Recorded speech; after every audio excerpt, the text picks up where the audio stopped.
Yeah, so Will and I, grew up on this book and had always connected about how much we love the book. Actually, in film school at NYU Film, we actually talked about this book as sort of being a great example of children's literature that could make a very cinematic and sort of melancholy and beautiful movie. And then years later, we each had our own kids. We read the book to them, and the movie never really left our thinking. And so we decided, let's go after the rights and let's try to set this up as a movie, and we did. Will and I knew that we wanted an exceptional voice and voice of a generation, and when we met Sean was our top choice. When we met him, he's such a soulful and sweet person, very much like Lyle. And he talked in the first interview about how much he connected to the character, about how he felt awkward at times and had stage fright and all the things that Lyle deals with in the movie. And so we knew immediately we'd found the perfect actor to play him. In the book, in the original book, it kind of hints that he is a song and dance man. And Hector, played by Javier Bardem in our movie, sort of created him and then abandoned him in the attic.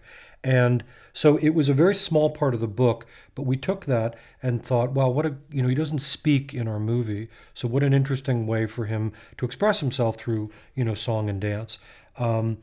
Again, our first choice was Pasek and Paul, who did La La Land and Greatest Showman, and we'd been big fans of their work, and they also very much knew the book, connected to it, and started writing songs while we wrote the script. So we were developing the music and the script together.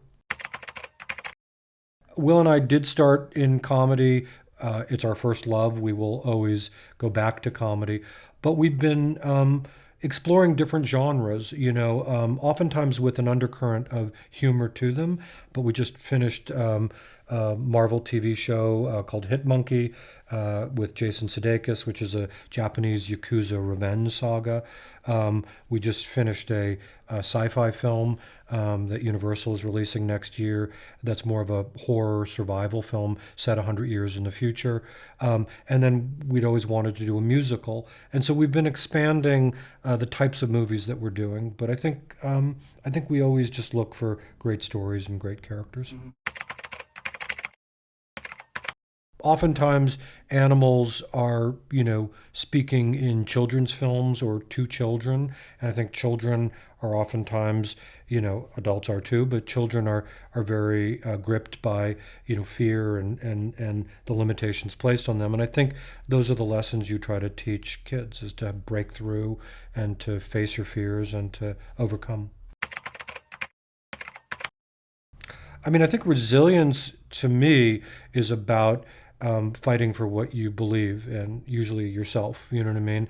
And not letting the outside world, tell you that you can't do things or get you down. And I think it's fighting through that. And I think, look, in cinema, even cinema itself has to be resilient and keep fighting for its place at the table.